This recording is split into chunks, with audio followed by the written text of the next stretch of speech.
Ladies and gentlemen, please be seated. Ladies and gentlemen, please be seated. Thank you. To open the ceremony, members of the legal notes featuring graduating class members Shari Goldman, Micah Lee Williams, and Ursula Lindsay will sing Eyes Upon the Horizon, written by Micah Lee Williams. We'd like to send out a special thank you to Professor Lisa Fagman, who was originally part of this singing ensemble, and she unfortunately came down with laryngitis, but she was integral to helping us prepare. So thank you, Lisa.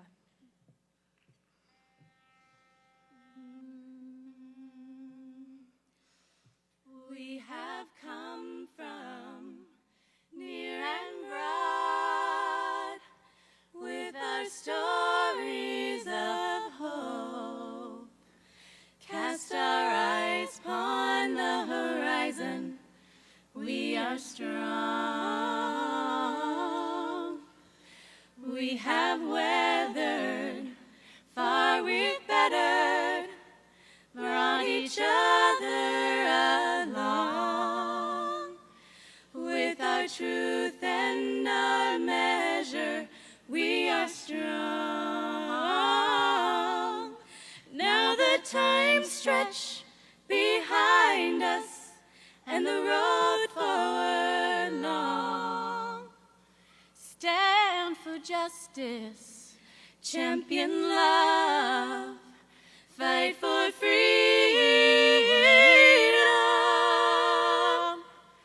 and together we'll remember we are strong, and together we'll remember we are strong.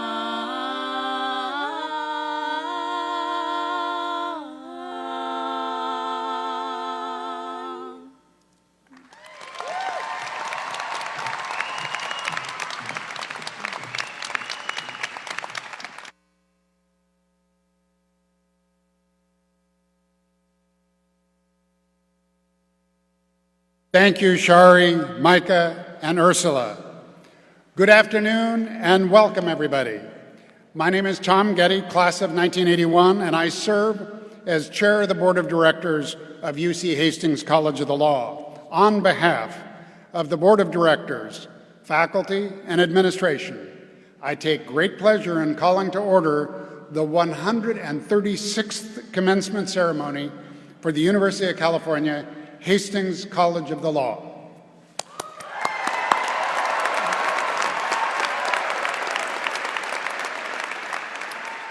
I'd also like to acknowledge my colleagues on the board of directors here today: Simona Annalucci, Don Bradley, Marcy Dragan, and Mary Noel Pepys.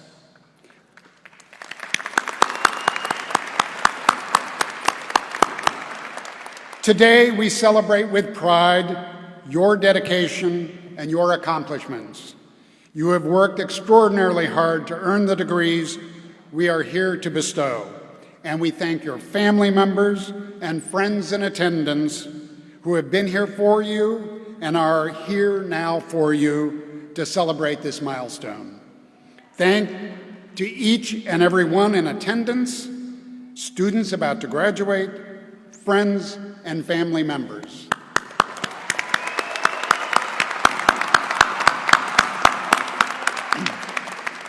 Students, this is not a goodbye.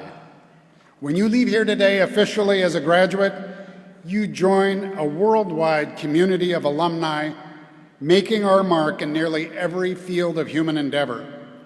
You join us now as the future lawyers, legislators, mediators, judges, legal scholars, and partners in business who will go on to make a difference in the world. We look forward to your accomplishments and welcome you as alumni. On behalf of the Board of Directors, it is again our honor to share this important day with you. Together, we are UC Hastings. At this time, I am pleased to introduce Chancellor and Dean David Faigman, who will serve as the Master of Ceremonies. Please join me in welcoming Dean Faigman.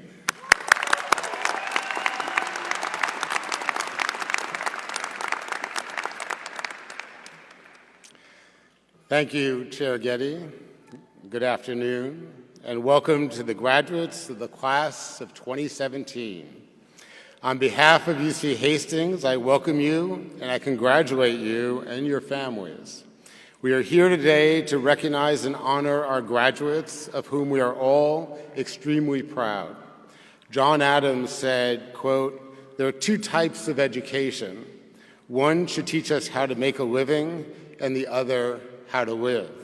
I am confident that UC Hastings provided the former, and I hope that we have contributed to the latter. We also want to recognize and thank the families and friends of our graduates. None of us succeeds alone. However far we travel in this world, it is our family and our friends that have given us a safe harbor from which to venture forth and to which we can always return. Please join me in recognizing your families and friends whose love, support, and encouragement have made this day possible. Thank you.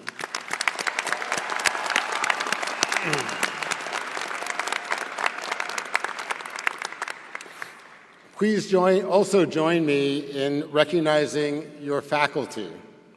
Henry Adams said, quote, "Teachers affect eternity.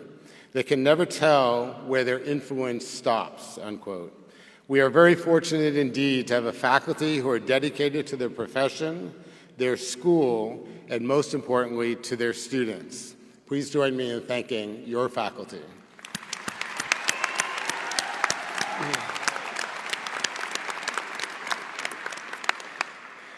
I also want to take a personal moment to extend a special thanks and my infinite gratitude to Acting Academic Dean Evan Lee. As many of you know, Evan stepped up to a very difficult role, and he was the interim over the past year and a half. And he's done just an extraordinary job. He led the academic department and did a superlative job, and we all owe him our profound thanks. Evan, thank you.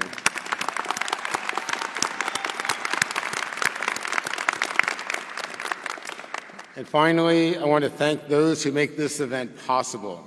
There are more than 60 staff members from across the college here working to make this day memorable and special for all of our graduates, their guests, and their families.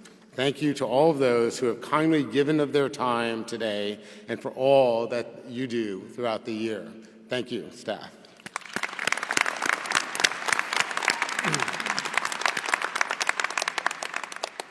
At UC Hastings, we believe the delivery of pro bono services is an integral part of our legal education and the practice of law.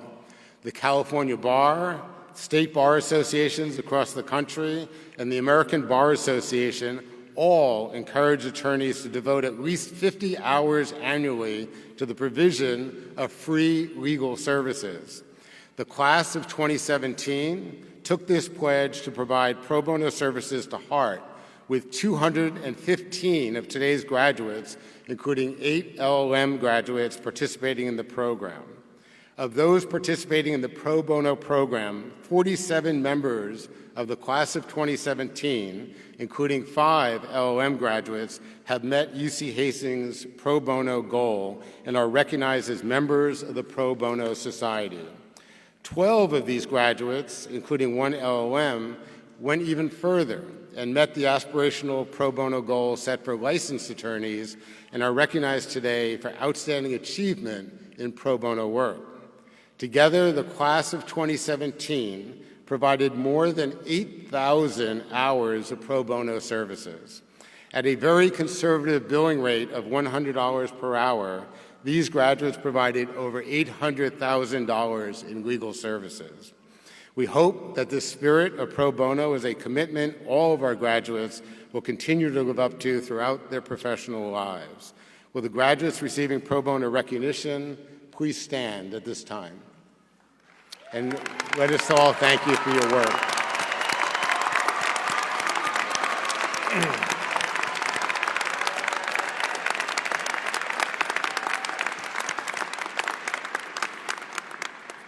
Thank you. It is now my pleasure to introduce the first of our two student speakers. The valedictorian is the member of the graduating Juris Doctor class with the highest grade point average after completion of 5 semesters at UC Hastings. Among his accomplishments, this year's valedictorian won many Cali and Whitkin Awards for academic excellence, completed a concentration in taxation law, received the Best Brief Award for Moot Court, and was an extern for the Honorable Lawrence O'Neill at the U.S. District Court for the Eastern District of California. More impressively yet, his accomplishments were achieved while commuting to Fresno, California on the weekends, where he dedicated all of his time to his wife and 3 children, ages 8, 6, and 3. He credits much of his success to the collective effort and sacrifice of his family. Prior to coming to UC Hastings, he was a squad leader for the U.S. Army 75th Ranger Regiment, a real estate appraiser, and a police officer. After taking the bar exam, he will be working as an associate with the law firm Baker, Manick, and Johnson in Fresno, where he hopes to practice tax law and business litigation. Please welcome to the podium your valedictorian, Mr. Asher Anderson.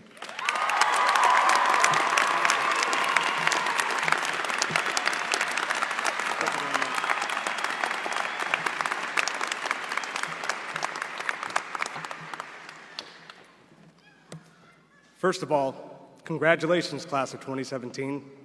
We made it. Second of all, I'd like to say thank you. Thank you to all of you out there today that were instrumental in getting us to this point. I've come to realize that law school is not frequently a solo effort. So thank you for the love, the support, and the faith you had in your graduate that helped carry us to where we are today. We sat in those classrooms and took our finals by ourselves, and we drafted page after page after page of legal writing on our own. But the care and the support from friends and family is what brought us to this day, this achievement. So thank you.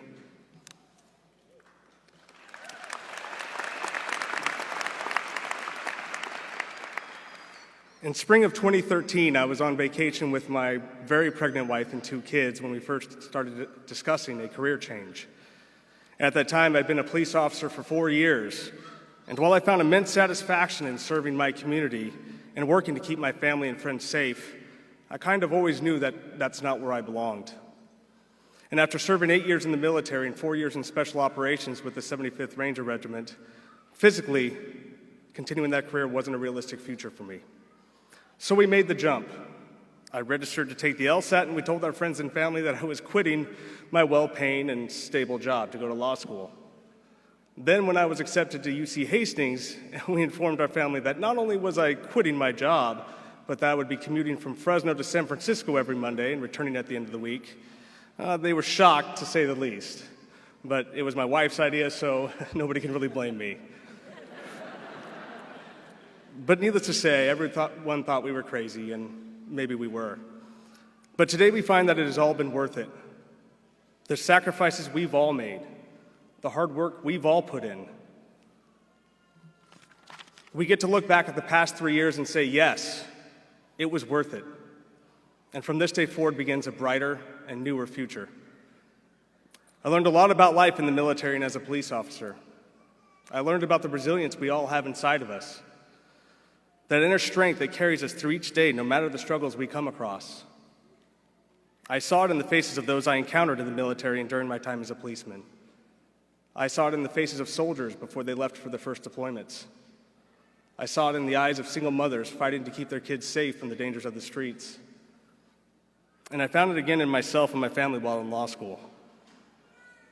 During our 2L year, near the end of April, my father-in-law, who had been fighting cancer for 2 years, was admitted to the hospital. My wife was by his side as they were told he was suffering diabetic shock. He was in the hospital for 2 weeks, and my wife, her loving stepmother, and her sister were by his side day and night for those 2 long weeks, while I held down the fort at home, taking care of our 3 kids and trying to find time to study for finals. He went home 3 days before he passed away with them by his side. The finals reading period for that semester started on the day he was admitted to the hospital. I had taken 2 finals with 2 more ahead of me the day he passed away. I knew that I hadn't gotten in the studying I needed to get the grades I'd hoped for. But sometimes you can't study as much as you want to. Sometimes there isn't more time. Sometimes you do what you have to do with the circumstances that you've been given. With my wife's support and the support from the rest of our family, I was able to get through finals, though my heart and my thoughts were back home with them in Fresno. Often life sends us obstacles that seem insurmountable. I know many of us had struggles that seemed impossible to conquer these past 3 years. But we made it, and conquer them we did. My father-in-law, Jim, was one of our biggest supporters. From the first moment we told him he was excited for us, he was confident in us and our relationship that we could get through what we knew would be a monumental effort. And today we miss him.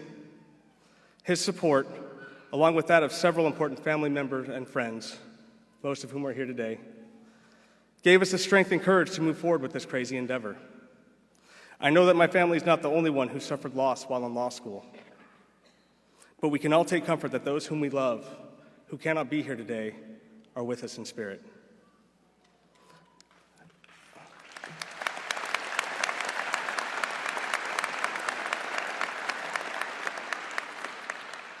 Attending law school at any age is daunting.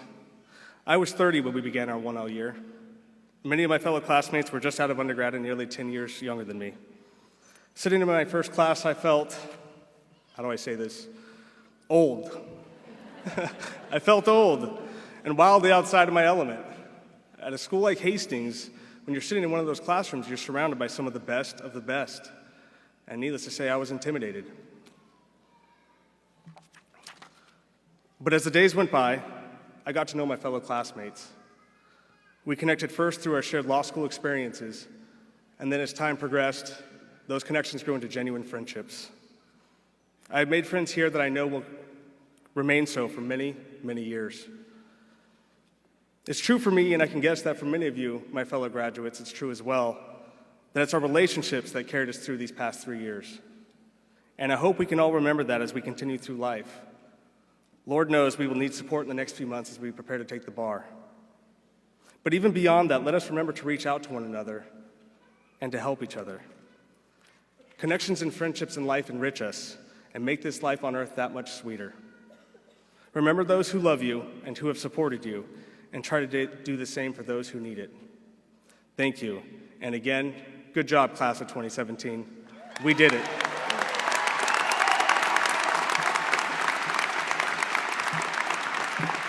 Excellent job. Thank you.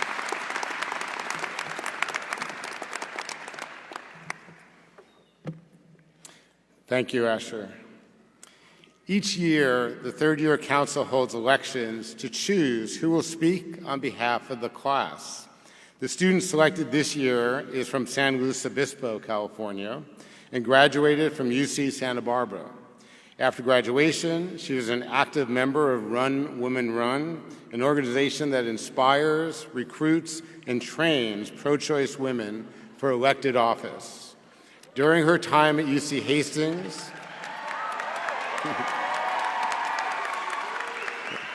there's much more. During her time at UC Hastings, she has been very engaged and continued her commitment to support women and those who come from significantly adverse backgrounds.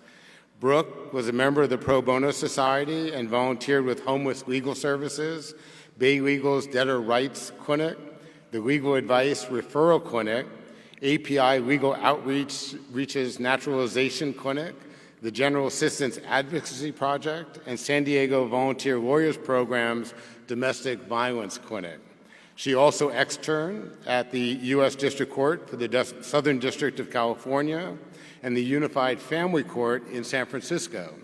Brooke spent her last semester as a certified family law clerk at Bay Area Legal Aid alongside her favorite UC Hastings alum, her big brother, Ryan. Did I mention that she was quite engaged? She also made the time to serve as Ms. JD's internal vice president, a senior notes editor for Hastings Constitutional Law Quarterly, and executive member of the UC Hastings moot court team, where she was a competitor and coach. She didn't just serve, but she excelled. She was awarded Best Oral Advocate at the David E. Snodgrass Moot Court Competition and received the UC Hastings Moot Court Spirit Award. After graduation, Brooke plans to represent survivors of domestic violence and sexual assault in a full range of family law proceedings, advocating on behalf of the region's poorest individuals and families to keep them free from violence. Please welcome to the podium your speaker, Brooke Murphy. Well, congratulations. Thank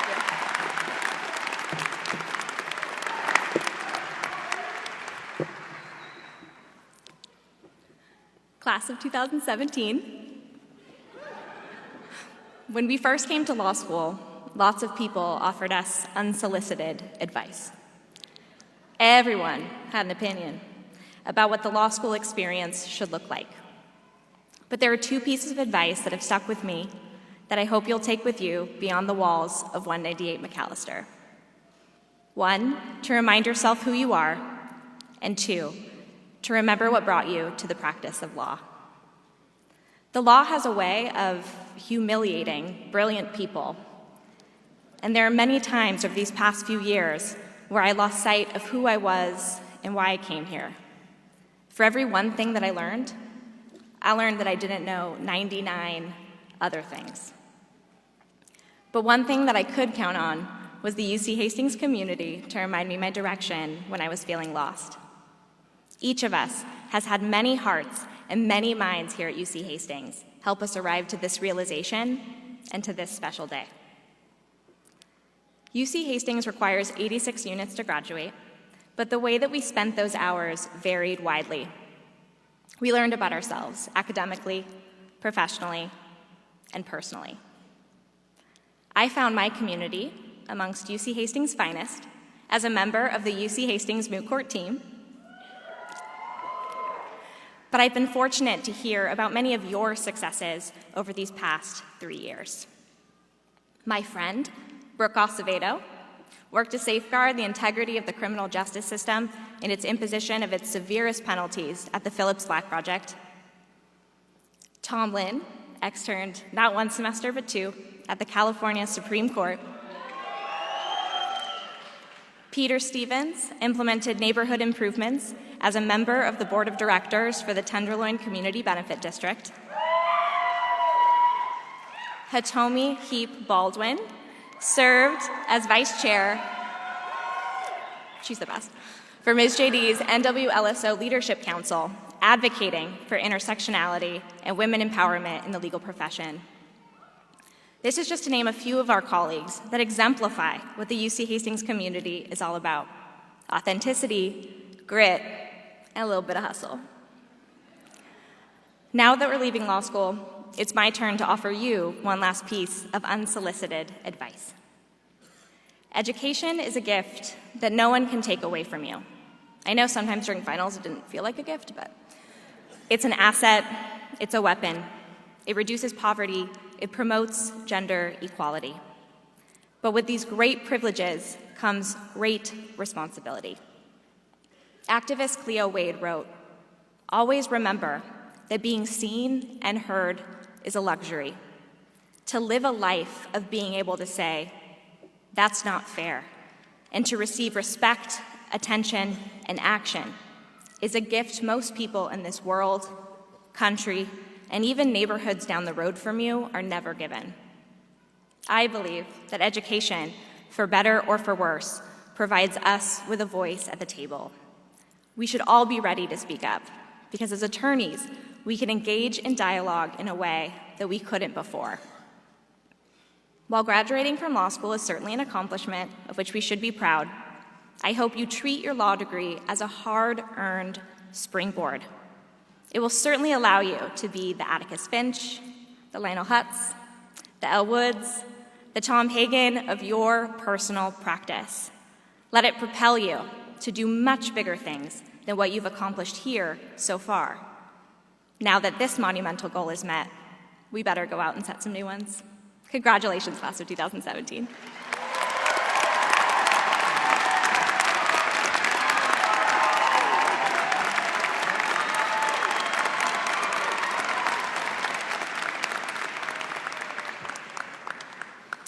Thank you, Brooke. It is truly a great pleasure to introduce our keynote speaker, Judge Jed Rakoff. I've had the honor and pleasure to serve with Judge Rakoff on a MacArthur Foundation network on law and neuroscience, and more generally, to rely on his opinions and articles in my work. Judge Rakoff has been called a, quote, legal hero of our time, unquote, by Rolling Stone magazine, Wall Street's watchdog by Politico, and one of, quote, the world's 50 greatest leaders, unquote, by Fortune magazine. His accomplishments are too numerous to list in their entirety. Among his many achievements, he earned a Master of Philosophy from Oxford University in 1966 and a JD from Harvard Law School in 1969. He has served as an assistant U.S. attorney for the Southern District of New York and a law firm partner in private practice.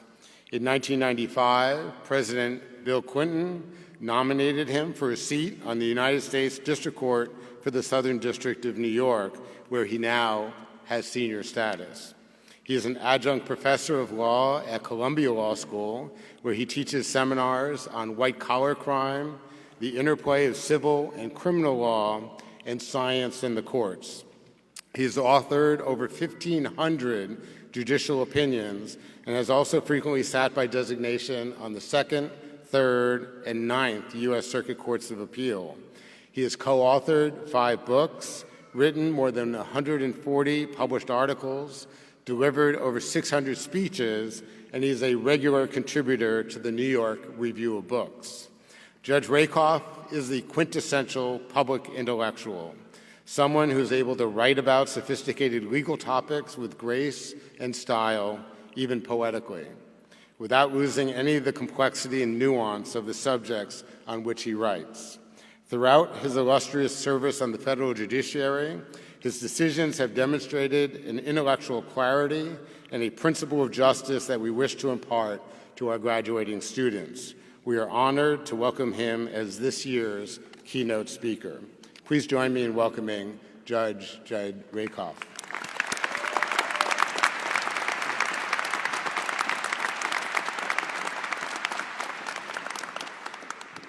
Well, I want to thank Chancellor Feigman for that very kind introduction. I'm very grateful to be here on many different accounts. First, I'm particularly grateful that my wife of 42 years is not here, because after hearing Dean Feigman's remarks, she would demand rebuttal time. I'm also very grateful to have met this morning so many of the trustees and faculty of this amazing law school. And even though they were all wearing these silly hats, they really impressed me with with their brilliance and their devotion to this law school and to the future of the legal profession. And I, of course, most want to express my gratitude and congratulations to you, the graduating law students, and to your parents. You, the graduating law students, have labored very hard for 3 years, and it's really excellent training for the many years of indentured servitude that you will now begin as members of the legal profession. And I, most of all, want to express my congratulations to the parents.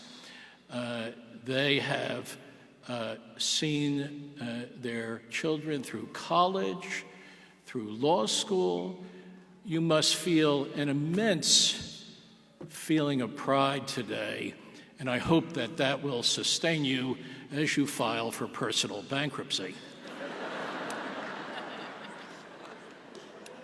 Now, I also want to say that I am very grateful to be at Hastings, a real people's law school and located in this lovely city of San Francisco.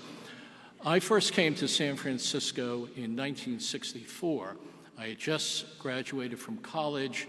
It was the height of the civil rights movement, and I was very anxious to be part of that movement. I had a summer internship with the American Friends Service Committee, a Quaker group, but they loaned me to CORE, the Congress of Racial Equality, which was an organization that was doing wonderful work in Mississippi and Alabama and Louisiana. And I wanted to be part of that, and I met with the folks from CORE, and they took one look at me, and they said, "You're going to San Francisco." And the reason they wanted at least some folks to go to San Francisco was because they were becoming interested in employment discrimination against African Americans, and they had targeted a modest financial institution known as Bank of America, still my favorite bank, and they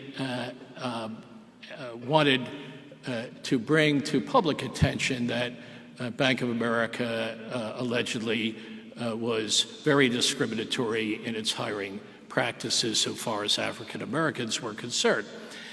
So there were 12 of us, and each day we picketed a different branch of Bank of America, and we would walk back and forth with our signs emphasizing that Bank of America discriminates against African Americans, and to be frank, we were getting nowhere.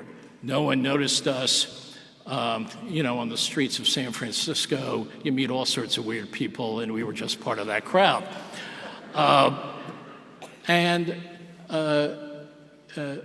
We were getting a little frustrated, and so finally what we decided to do was to take a leaf out of the playbook of the CORE people down south and sit in on one of these branches of Bank of America. And our theory was we would be arrested, the San Francisco newspapers would pick this up, and finally our cause would become noticed. So in those days, banks closed at 3 o'clock. At around 2 o'clock, we went into a particular branch that we thought was particularly discriminatory in its hiring practices, and we sat down, and nothing happened. 2:15 came, nothing happened. 2:30 came, nothing happened. We were singing "We Shall Overcome" and other big hits of the era, and nothing was occurring. Occasionally, a teller would kind of give us a wink. Some of the customers said some nasty things, others were supportive. Finally, at 2:45, the branch manager came out. I have a vague memory, which may not be accurate, that he offered us coffee and donuts. But what I do remember is he said to us, we're going to close up at 3, we're going to lock everything up, and we're all going to leave. But be my guest, you can stay. Just remember to close the door when you finally leave. This was kind of deflating, to say the least. We looked to our leader, and after a minute or two, he jumped up, raised his fist, and we all marched out. And the moral of the story is, if you really want to accomplish something, you got to get off of your butt. So I mention all that for a reason that, more seriously, I would now like to bring to your attention and hope that it will lead you as new members of the profession to take some action.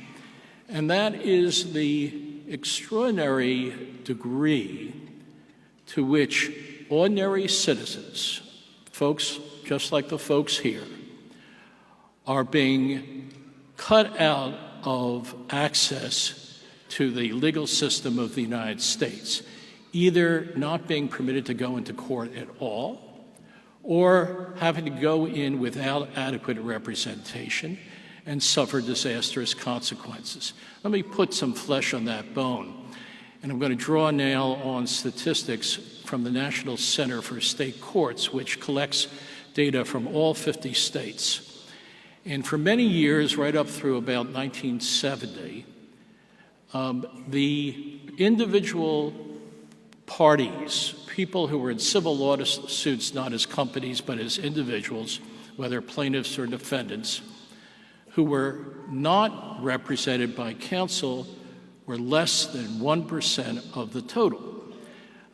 That was partly through the good efforts that have continued of various legal aid societies who helped out indigents, but it was also a reflection that the courts were really accessible and lawyers were really accessible.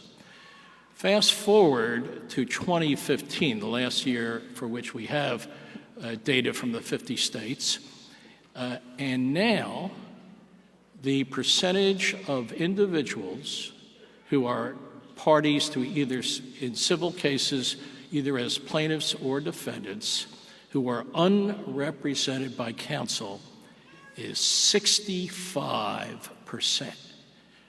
When I first saw this statistic, it so blew my mind away that I had one of my law clerks call the National Center and say, is this a typo or something? And I said, oh no, this is a long-term trend, and every year it's getting worse. And indeed, in the areas where individuals most often get involved in court, housing court and family court, there are some states where 90% of all individuals are unrepresented by counsel. And of course, I don't have to tell the folks here that not being represented by counsel is a disastrous situation. The statistics bear that out. And it makes sense, of course, because we have an adversary system. Judges like myself are not supposed to and usually don't intervene to help out someone who they think is not well lawyered or something like that. It's really up to the parties. That's the adversary system. But when you don't have a lawyer, you don't have anyone to say the right words, to give the right theories, to know what the law really requires in such a situation, and it's a disaster. For example, if you are subject to a foreclosure proceeding in the United States, your chance of beating the foreclosure is less than 10% if you're unrepresented by counsel and 50% if you are represented by counsel.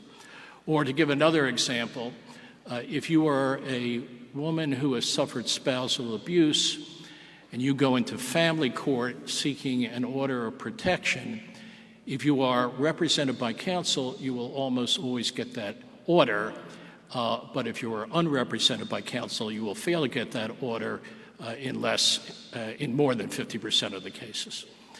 So this is a terrible situation in my view. Now, what's caused this?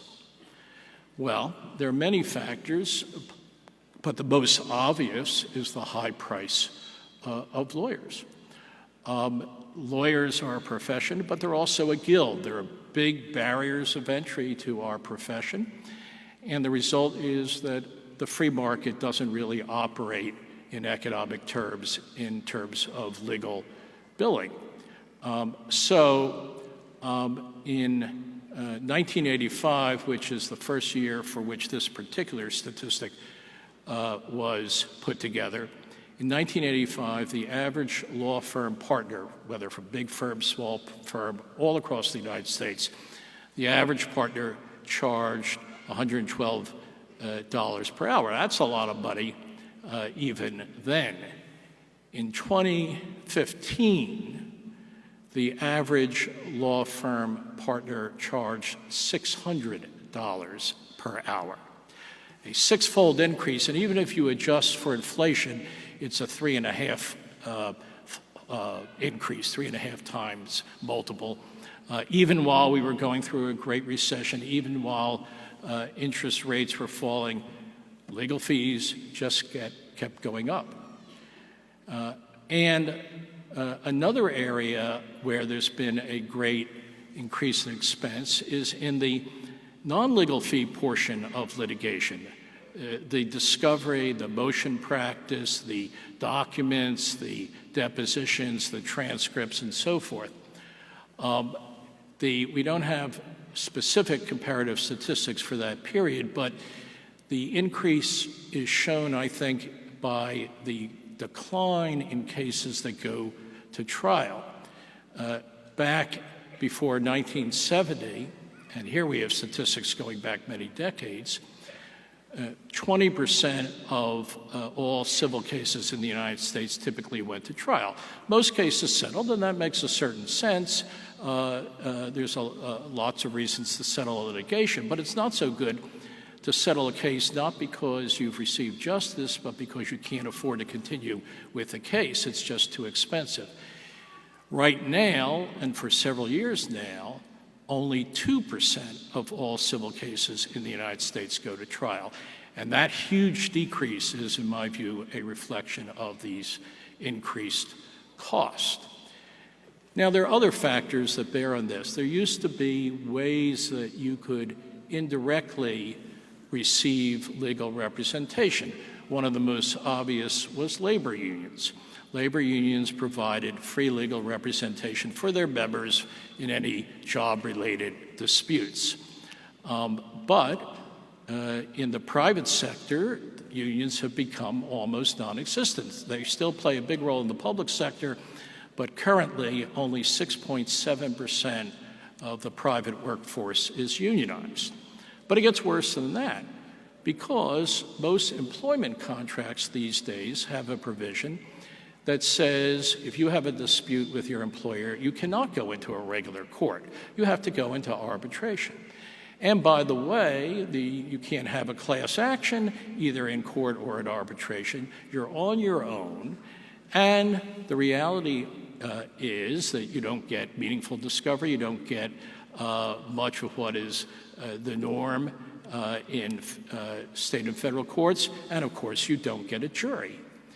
And the statistics show very clearly that workers who bring disputes into arbitration do not fare anywhere near as well as workers who bring the same kind of disputes into state and federal courts.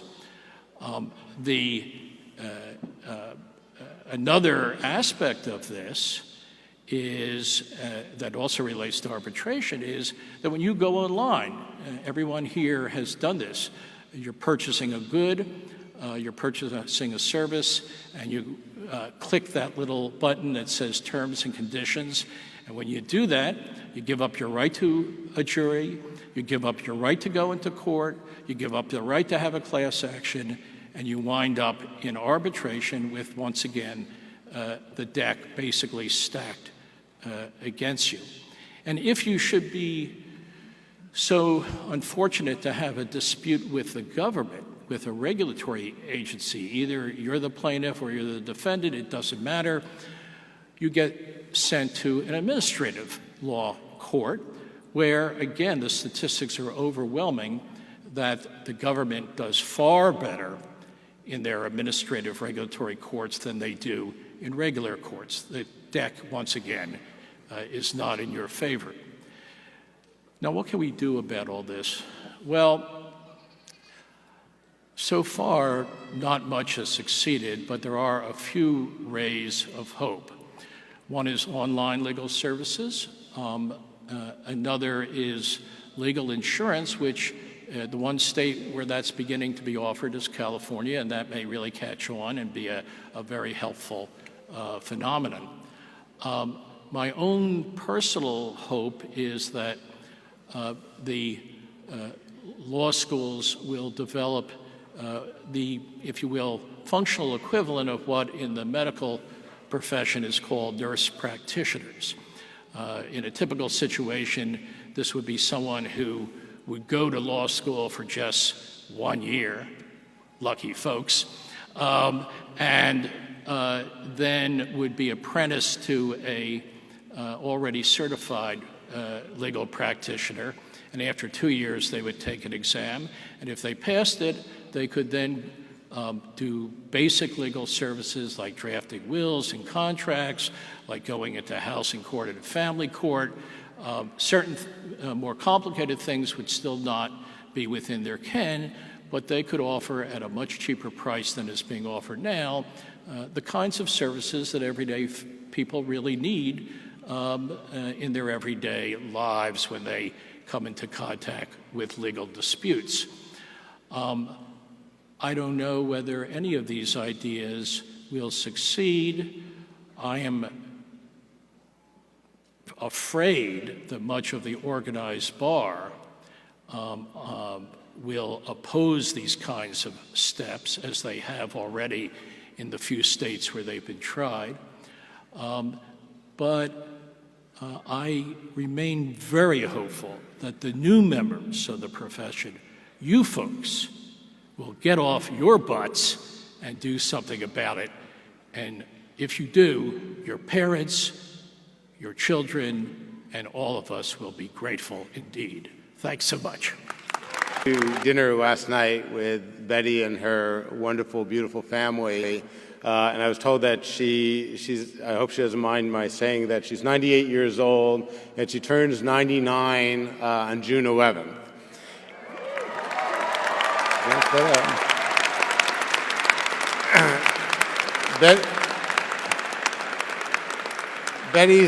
Betty's story, to some extent, is a story of the 20th century and a story of what the reason why many of us went to law school and became lawyers, to fix discrimination, to remedy injustice.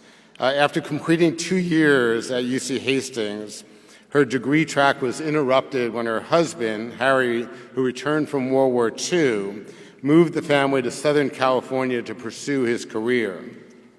There, because she was leaving San Francisco, Betty had to enroll at another law school that she would prefer to remain anonymous, although if you talk to me afterwards, I will tell you which school it was.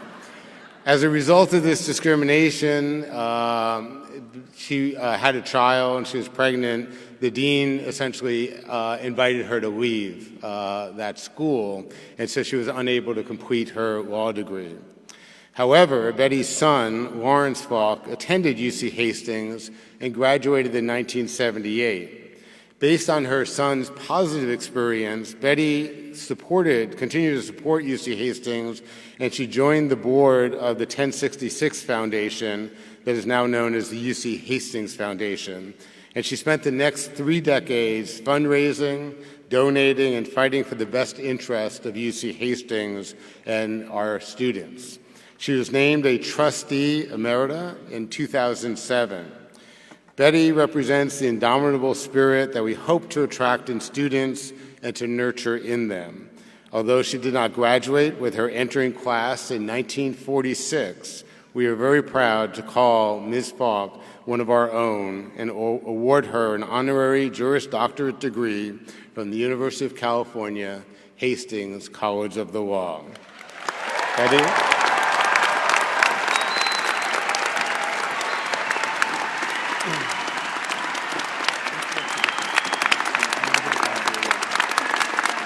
Come up.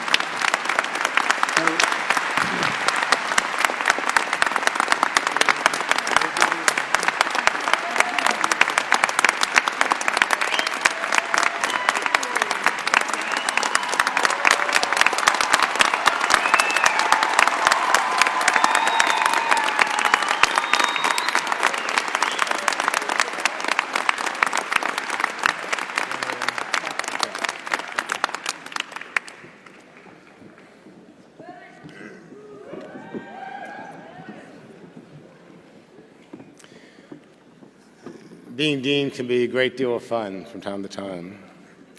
UC Hastings College of the Law has a proud and unique relationship with the University of California. Hastings was founded in 1878 by Sir Ernest Quinton Hastings, the first Chief Justice of the state of California. The University of California Hastings College of the Law was California's first law school and was considered the law department of the University of California. General Counsel and Vice President of Legal Affairs for the University of California, Charles Robinson, is here today in honor of that relationship, and he will confer your degrees upon you. As General Counsel, he is the Chief Legal Officer of the university, providing advice to the regents, the president, and other senior university officials, and he oversees a legal staff of 80 attorneys. General Counsel Robinson.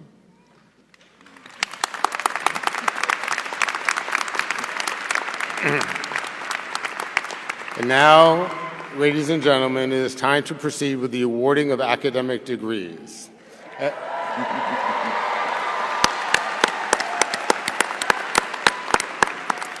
As we begin the conferral, I would like to remind guests to stay seated at this time. We will begin with our two master's programs, the Master of Studies in Law, the MSL degree, and the Masters of Law, the LLM degree. Now in its fifth year, the MSL is a one-year degree for professionals who wish to gain a sophisticated understanding of the law as it applies to their professional fields. The MSL program was originally aimed at health and science professionals, but has since expanded to include those who work in the fields of business and technology, as well as those professionals who wish to design their own program of legal study. In 2002, UC Hastings launched its LLM program, which draws students from all around the world. The flags of the countries our LLM graduates come from are on the stage today as recognition of their contribution to UC Hastings and symbolizing the global reach of this institution. Will the candidates for the degrees of Master of Studies in Law and Master of Laws please stand?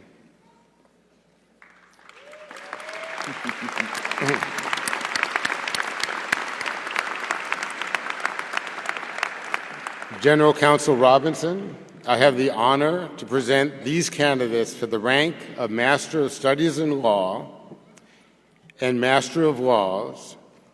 They have successfully completed the curriculum of UC Hastings College of the Law, certified by the faculty, and are entitled to the ancient rank of Master.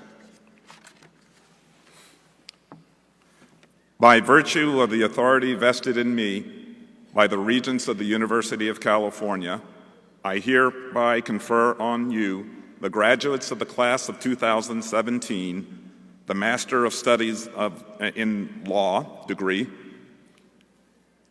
and Master of Laws degree, with all the rights and privileges pertaining thereunto. Congratulations.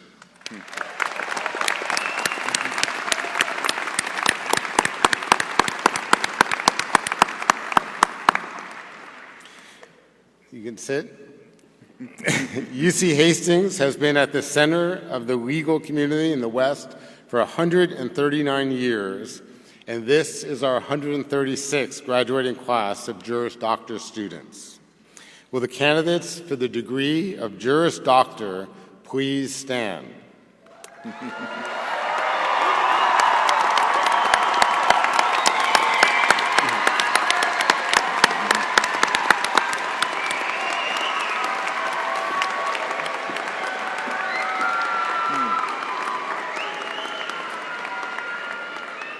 General Counsel Robinson, I have the honor to present these candidates, certified by the faculty, who have successfully completed the curriculum of UC Hastings College of the Law for the degree of Juris Doctor. By virtue of the authority vested in me by the Regents of the University of California, I confer upon you, the graduates of the class of 2017, the Juris Doctor degree, with all the rights and privileges pertaining thereunto.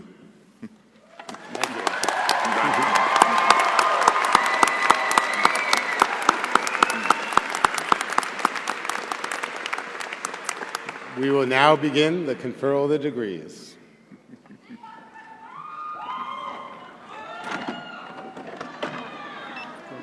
Asher Anderson.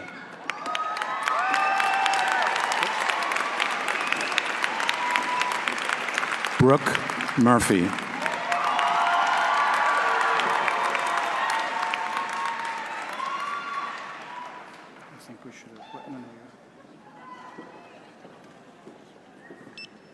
Terry Ching Lee. Igor Linetsky. Esra Marsan. Lara Garrido. Jean Briand. Geraldine Gonzalez. Natalie Pinar Lisa Koch. Kathleen Ann Aguilar Bilguera. Yaping Lee. Sinling Wu.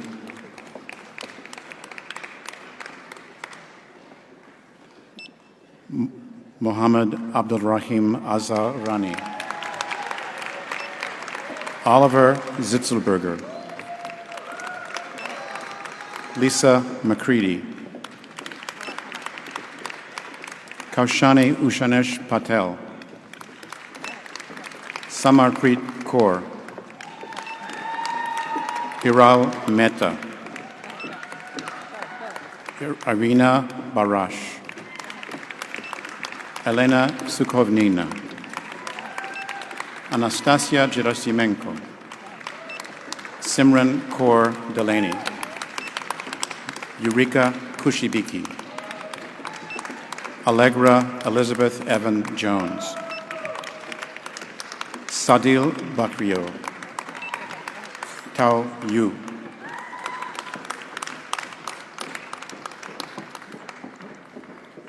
Andrea Janine Tovar.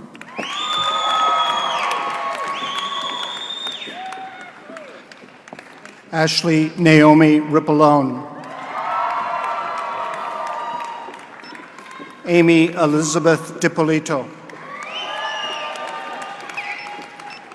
Eugene Jenya Frid. Andre Kohlberg. Inga Orbay. Jacob R. Bothamley. David Goldstein. Jemima Carrill. Kara Wadsworth Miller. Dinero Asbestas. Dylan Dordick. Taylor French. Chelsea Kathleen Lewis.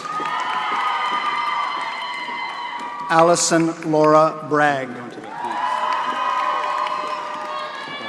Christine O. Mary Carmina Wilburn. Feng Sophia Shao. Lizette Adriana Ramirez. Dana Fontaine Sherman. Jenna Bess Feingold. Kathleen Frances Dunbar. Piper Crafton Acole. Tanya Xu Yen. Wang Jing. Yun Bai. Yuan Tao. David M. Pandolfo. Dan Mosley. Leanna Suleiman. Elizabeth Toshiko Ferguson. Elizabeth Ann Mercer. Zora Sadiq. Christine Nowland. Samantha Adikari. Jillian Elizabeth Alicia Simmons. Sonali Shaker. Kevin Lawrence Kwan. Christine Mastromonaco. Sylvia Lee. Lucas Jojak Young. Gabriela Maria Kirkland. Christian Edward Malari Urbano. Sophie Mimi Hamada. Jenna Promnick. Brian Wong. Jose Jimenez. Anthony J. Rodriguez. Thomas Carl Russell. Kyle Robert Nettelblad. Sean Sorkabi. Himat Singh Bakniwal. Angel Reslowski. Nader Fanyan. Omar Vaquero.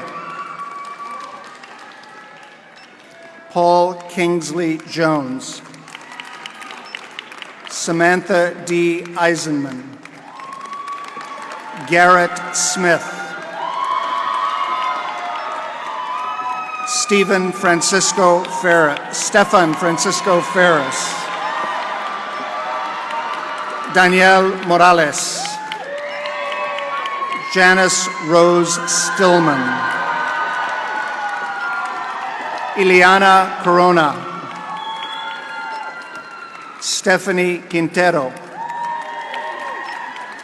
Tina Rosales. Jacqueline Tran. Jordan Ashley Bishop. Christine Elizabeth Moffness. Angelo Isaac Sandoval. Hector Ruiz Jr. Andrea Lopez Pierce. Rebecca Schumann. Morgan Brianne McGill. Samira Hamadani. Kat Rodarte. Paige Elizabeth Zielinski. Lucas M. Staton. Nicholas A. Lunsford. Monica Danielle Brock. Sherry V. Trung. Claire Olivia Zibnovich. Michelle Christine Freeman. Adam Trung. Nathan Tully Feldman. Christopher Gueco. Christine Sung. Michelle Elizabeth Geronimo. Isabella Ann Langone. Alyssa Catherine Coley. Amy Leah Holtz. Eric Bryant Young. Hirsch Ronvella. Ryan L. Brodowski. Emily Norris Clark. Alexandra Martinez. Taylor Jacqueline Finst. Penny Paniz Azizi.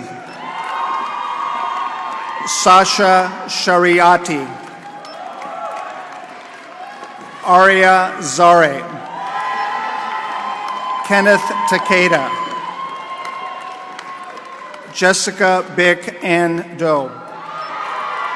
Joseph Govea. Alice Kwok. Hitomi Heap Baldwin. Adrian Bravo. Zaki Hussein Khorasani. Renee Bisson, Rebecca Richardson, Frank Pringle, Ehud Apple, Joseph Reyes, Matthew Aaron Friedman, Brian David Trader, Stephen Tadashi Wall, Michael Moore,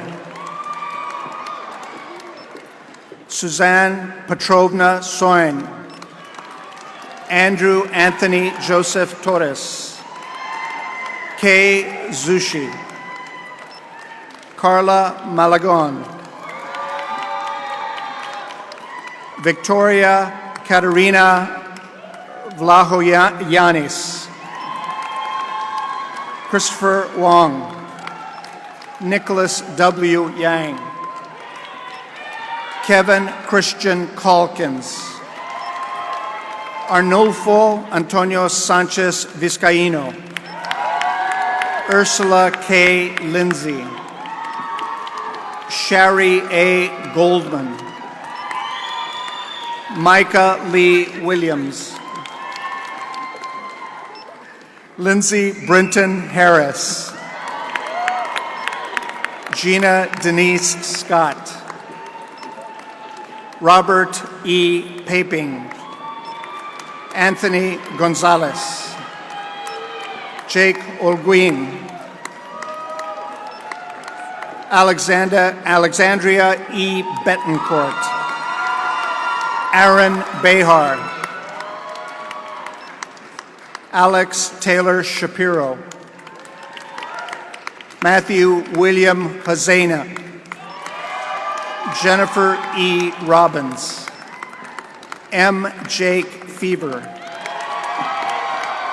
Saima Ali, Jian Zheng, Cheryl Ann Marinan, Oscar Andre Coronado,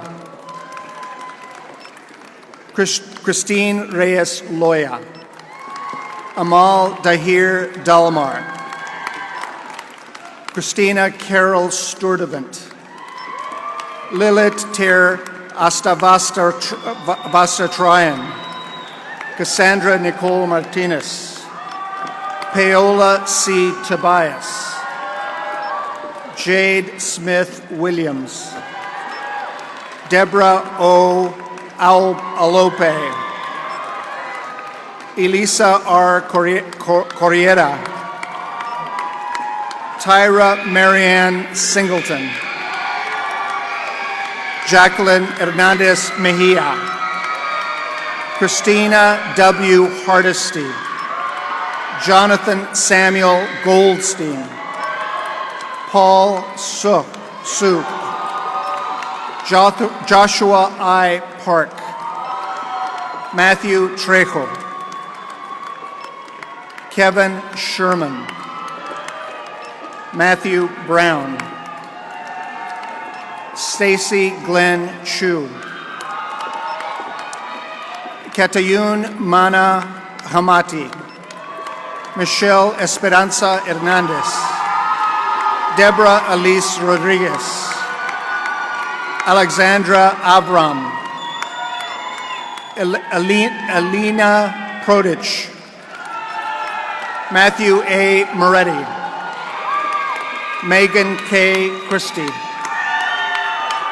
Michelle Abdul Hosseini, Matt Dean, Peter Swords Stevens, Sammy Al-Shati, Golsar Ansari, Mary Arias Safi, Mark Richards, Gabrielle M. Paris, Brandy Robinson Davis, Michael Zitani, Charlie Danielle Fagan, Tiffany Koo, Justin Berg, Dustin Hovda Pettis, Kellen Smith. Elon Nguyen. Paula Nicole Torres. Michael Slater. Deba Fahami. Corbin Andrew McVeigh. Michael G. Niebuhr. R.J. Lang. Abdel Karim N. Salama. Cameron Neil Rapoli. Adrian Gawain Cardopi. Tiffany Y. Chang. Denise No. Diana M. Cow. Antoinette Rodriguez. Christopher Garcia. Benny O. Rivera. Wayland Pete. Sam Bebehani. Patrick S. Campbell. Justin Piper. Brooke Nicole Acevedo. Gabriela Rodezno. Brian Wantz. Sean M. Shabar. Skylar James Kazuo Sujimoto. Jonathan Clark. Daniel Julie. Andrew Weaver. Justin Donner. James Christopher Ryan. Abraham M. Andrade III. John Kolkebeck Jr. Tom Lynn. Eileen Kanyan. Jesselyn J. Schwa. Alyssa Yoshida. Caitlin Naomi Komuri Toyama. Brittany Adele Kane. Nick Keats. Sharif El Mukawi. Stuart Katzen. Cody J. Fierro. Ariane Amelia Mota. Carlia Minalisa Gomez Suba. Sarah Emily Tobin. Sean Larson. Will Abramovitz. Douglas Antonio Alvarez. Lauren Q.A. Gerdot. Amy Kwong. Bridget S. Cho. Hyun Ki Jong. Jinyi Lee. Grace Lee. Marianne Fiza Rengwala. Nicole Medeiros. Jessica T. Dabiri. Carrie L. Saleh. Shalini B. Ketagoda. Christine S. Lee. Charlie Dixon. Anna Tran Pham. Hillary Brecky Powell. Emily Stover. Jillian Rose Harvey. Jonathan R. Benner. Lori Komshian. Shawan Enya Cheng. Fredecile Balmores Greenya. David Mansakanyan. Kevin M. Wong. Jessica Su. Grace Unye Chung. Patrick Hui McNulty.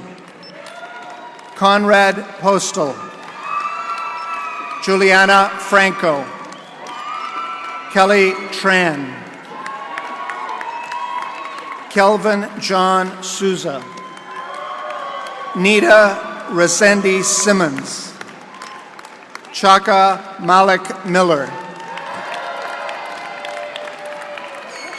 That's it.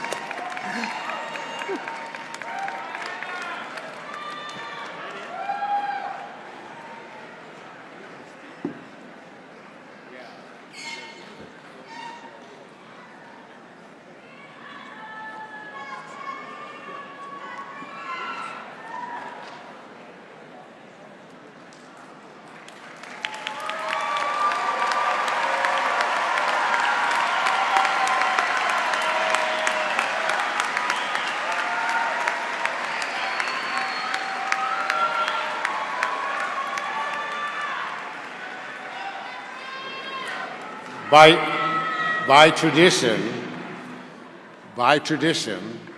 the graduating class elects a member of the faculty to give farewell remarks. This year, the class elected Professor Hadar Avram. Hadar is one of those passionate professors whose students seek out as a mentor and source of support. She holds the Harry and Lillian Hastings Research Chair at UC Hastings, where she teaches and conducts research on criminal justice, social movements, and civil rights. Professor Avram's book, Cheap on Crime, Recession-Era Politics and the Transformation of American Punishment, winner of the Choice Award for Academic Titles, examines the impact of the 2008 financial crisis on the American correctional landscape. A frequent media commentator, she is one of the leading voices against mass incarceration in California and nationwide. Professor Avram is the current president of the Western Society of Criminology and a member of the Law and Society Association Board of Trustees. Please welcome to the podium Professor Hadar Avram.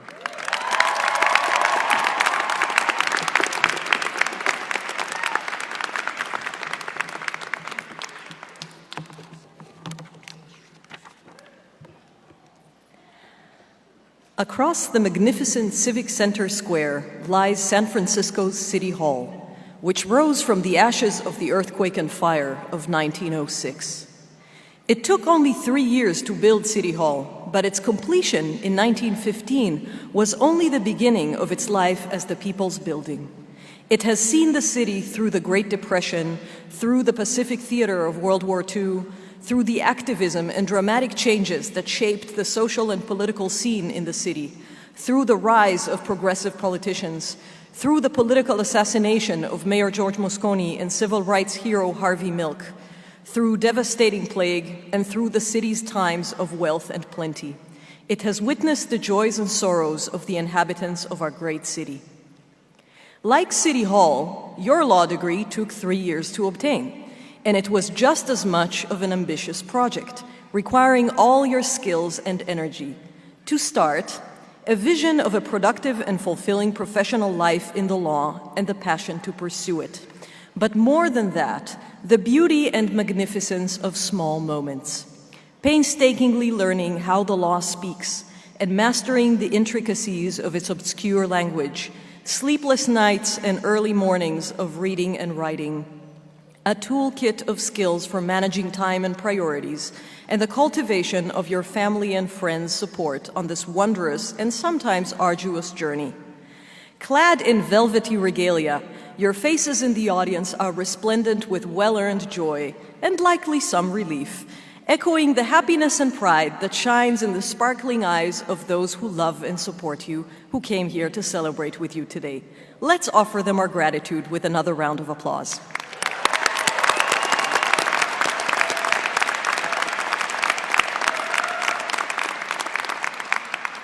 As your faculty, we saw you find your voice in the classroom and in the court, acquire facility in law's mysteries, make yourself at home in law's empire, polish and perfect your written work, and buoy yourselves and your friends through the joys and sorrows of this journey. We are overjoyed at your success and delighted to send you out to the world because we know that, like City Hall, constructing your professional identity is a lifetime project that only begins after the first 3 years. As the inscription below the city clock reads, "Go thou with like spirit to make the future thine." But I know that for many of you, the beginning of this journey is marred with worry and concern. The November election has left our nation polarized and divided. While some of you might have been pleased with the election's outcome, many others woke up feeling like strangers in your own country, perhaps alienated from others because of dividing lines of identity, perhaps fearful for loved ones. You shared with us your concerns about the rise of intolerance, hatred, deportation, warfare, violence, neglect, and denial. Please know that at Hastings, your academic home, and we will always be your academic home, women's rights are human rights. Black lives matter. No human is illegal. Immigration makes us better. Science and research is prized and treasured. Faith is respected and celebrated when it comes hand in hand with acceptance and tolerance. Diversity is cherished. And love is love.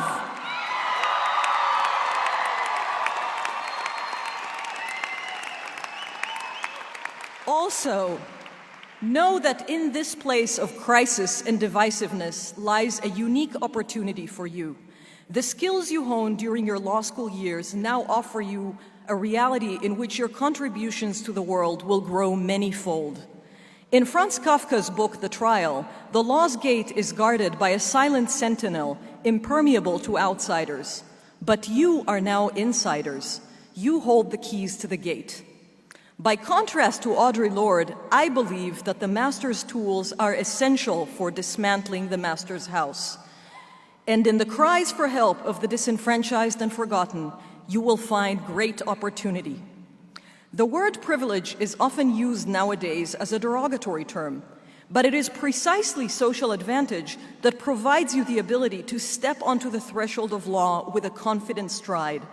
And in law's magnificent hallways, you will offer refuge to those seeking asylum, confidence to those fearing the loss of their life or liberty, safety to those afraid to voice their injuries and claim, a sense of agency to those who seek business opportunities, comfort and a guiding hand to those arranging their personal and business affairs, knowledgeable, wise counsel to those in need of transactional advice.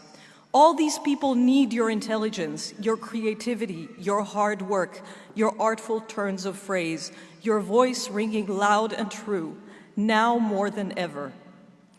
The practice of law is adversarial by nature, and your adversaries, legal, political, institutional, or personal, offer opportunities to learn. Every adversarial encounter offers you the precious chance to test your own resolve and your own commitment to the world.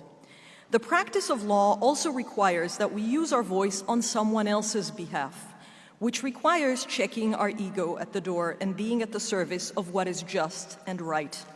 Every encounter offers you the precious chance to see each client every day as a reflection of yourself and reminds you that there are no others. And when your hearts tremble with apprehension, think about those who used social advantage to save lives and speak truth when the skies above them darkened with ignorance and fear. Oskar Schindler, who used his business acumen to protect lives from the abyss. Raoul Wallenberg, whose diplomacy saved desperate families.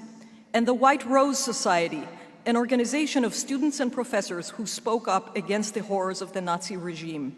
On this day, you hold in your palm the key to the gate. May you use it in the service of justice. Like fretful birds seeing their fledglings flying from the nest, we look upon you today with a mix of exuberance and pride. We love you and we believe in you. John, Paul, George, and Ringo said it best. and you're welcome to join me if you so wish. Blackbird singing in the dead of night, take these broken wings and learn to fly. All your life, you were only waiting for this moment to arrive. Blackbird singing in the dead of night, take these sunken eyes and learn to see. All your life, you were only waiting for this moment to be free. Blackbird fly, blackbird fly, into the line of a dark black night. Blackbird singing in the dead of night, take these broken wings and learn to fly. All your life, you were only waiting for this moment to arrive. You were only waiting for this moment to arrive. You were only waiting for this moment to arrive.